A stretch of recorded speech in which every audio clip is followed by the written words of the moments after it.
Oh, hey, didn't see you there. So I'm gonna sell this fucking piece of shit. $1,000 or best offer. So tired of working on this damn thing. It's like every 5 months something happens and it completely interrupts the entire flow of my life. This time it's a wiring harness that goes from the Ficum to the number 8 glow plug. It's a whole harness. So anyways, I'm sick of working on this thing. I'm ready to move on to the next phase of my life. And this thing, despite how good it's been and how much it is a necessity right now, is very much holding me back. It is slowing me down. So there's going to be a move here in the near future that that means van life in this way may very well be done. But in any case, right now I'm undoing a bunch of these parts that you remember from the last 72 vlogs, where all I was doing was working on this thing. So that way we can get to, thankfully we don't have to take it apart near as much as we did the last couple of fixes. Literally a fraction of that. So basically just taking some of this stuff out so we can reach and maneuver to get the injector wiring harness out, which shouldn't be super challenging, to be honest with you. And leave us enough space to get it back in if we can fix this one, or if somehow there is another one out there, because it's not on dieselfixit.com, it's not on ficumrepair.com, it's definitely not on Amazon. So if we can find another one of these things if it's necessary, but I'm not really sure. I'm not really sure what the deal is. All I know is that this thing, it is ill-advised to drive this thing anymore until I get this one wire fixed that I thought I fixed. As you saw in the last vlog, I did that pass, the bypass. So we'll see. We're gonna do some exploratory surgery and see what we can find out.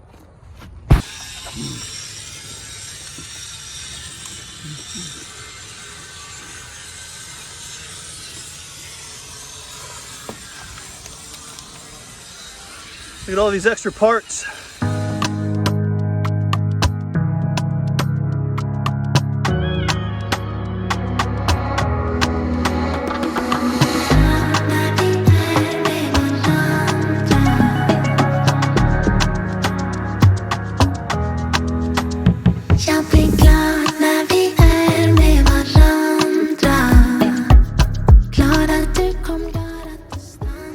All right, guys. Not looking good. Not looking good. So we got the harness in. We got the piece that we thought was needed because it called for a particular part number that matched the vehicle. Long story short, it was about 3 feet too short, and we got on the chat with Preston, and turns out the Ficum wiring harnesses in these, not only are they not just a Ficum wiring harness, but this one in particular is like an integrated, and it matches with the ECM harness that then integrates into the entire engine harness. So it is a massive one-piece unit that we have on good record that is no longer available for these vehicles. So Preston started looking around at dealerships, seeing if he could find one. We haven't heard anything back yet. That was yesterday. It's the weekend, so no rush on it. But the move today, I think, is to continue to take the old girl apart and basically just do neurosurgery, see if we can find an error in this thing, patch it up, and go from there.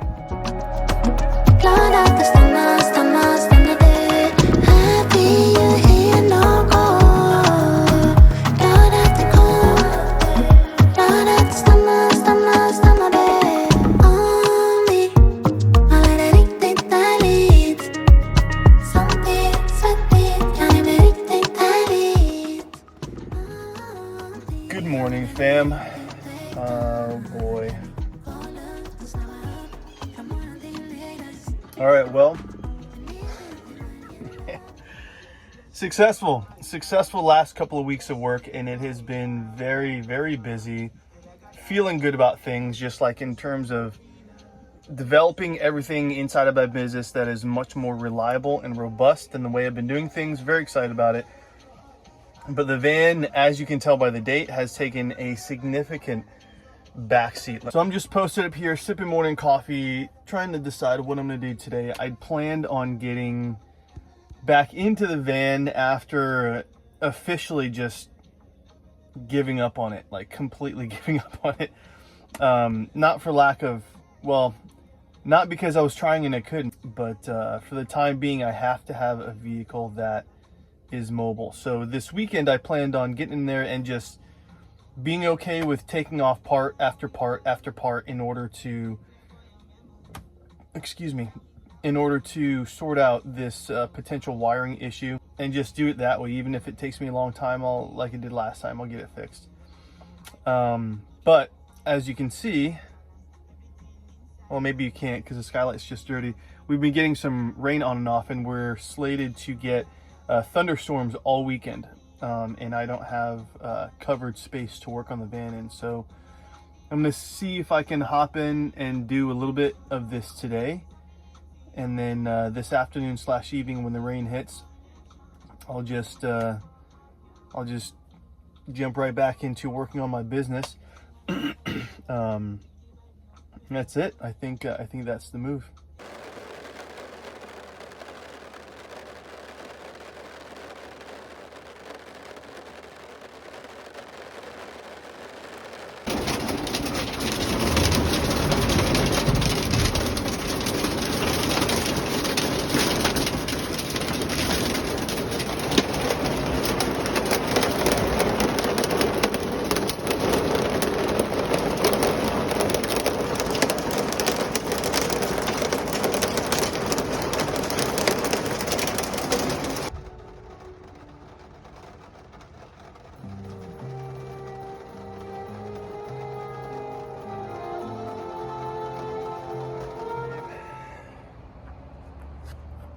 Wrenching time, not really. So this is what I'm working on.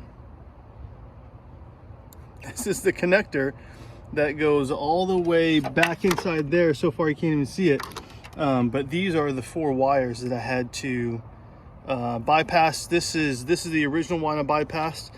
I just did this one, and I've got to do these 2, which follow all the way around into this. These are all the pins that I had to test.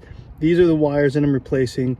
So I'm just gonna add some new wire to where the old ones were. Hopefully the readings are better and this thing works. I don't know, that's kind of where I'm at with it. It's not taped up the way it should be, but I did get everything finished up. The black plastic with the red coming out is the 4 veins, the 4 wires that I bypassed that go all the way to the end of this one. So that's it.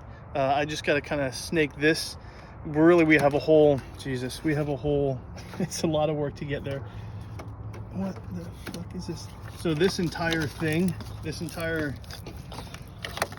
artery of wires has to go way back in there. So far you can't even see until it's almost right next to the driver's seat. So we got to push all this stuff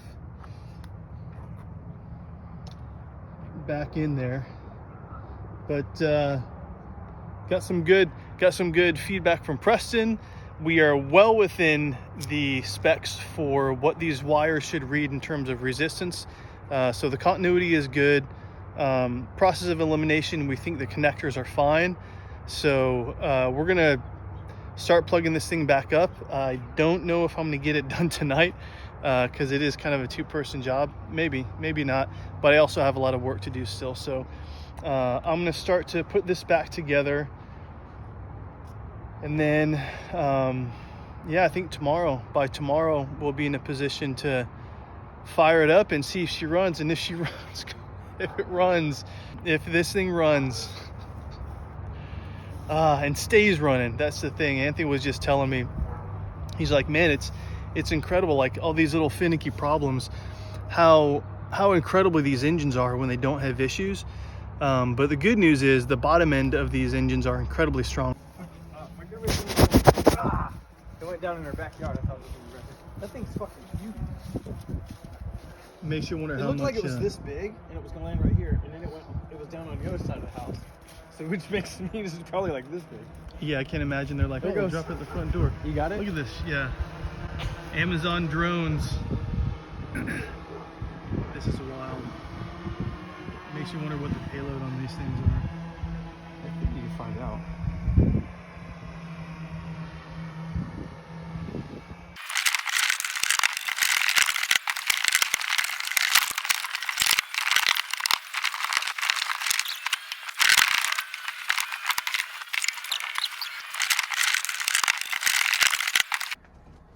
Welcome to 18 months later from the last vlog post. Oh guys, it has been a lot the last month and a half or so. Super busy, things going on with work, with my business. Things have not yet panned out the way I had planned / hoped. Surprise, surprise.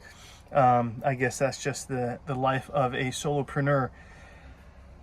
So in any case, I am still here at Anthony's with the van, but we did get some good news in terms of like the timing of things, and the HOA here is not doesn't like the idea of the van being parked out in front of the house the way it is with risers. Anyways, long story short, we have about 2 weeks to sort this whole thing out. So I don't remember what I posted last or what I recorded last, but the issue very likely is the injector. We're like 99% sure it's the injector or the little bulb thing that goes on top of the injector, the solenoid on top of the injector, because the 4-wire bypass that I did to the number 8 injector, although when we test drove it, it did run a little bit smoother, it's still misfiring, and on the live test, the injector is not firing at all or very intermittent.